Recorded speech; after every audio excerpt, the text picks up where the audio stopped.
बाबू अरशद साहब जब पैदा हुए होंगे तभी से उनके माँ बाप के दिल में ख्याल रहा होगा क्या, या अल्लाह मेरे बाबू को नेहावते किस न टूटे।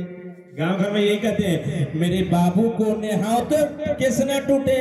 और जब मेरा बेटा उस लायक हो जाए तो इन उलमा को बुलाकर अपने दरवाजा पे महफिले पाक करवाएंगे।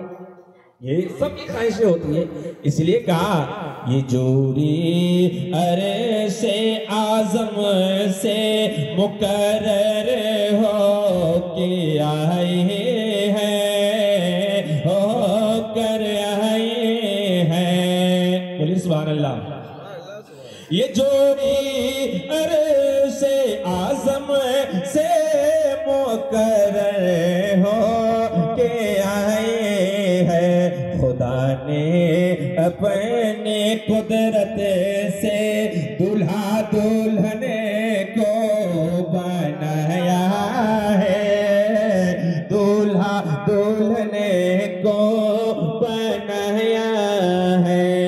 और अल्लाह के रसूल सल्लल्लाहु अलैहि वसल्लम इरशाद फरमाते हैं कि ऐ लोगों, ऐ मेरे उम्मतियों, जो शौहर या बीबी दोनों आदमी मोहब्बत की नजर से देखता है तो कयामत के दिन अल्लाह ताला देखने के लिए आएगा। सुभान अल्लाह।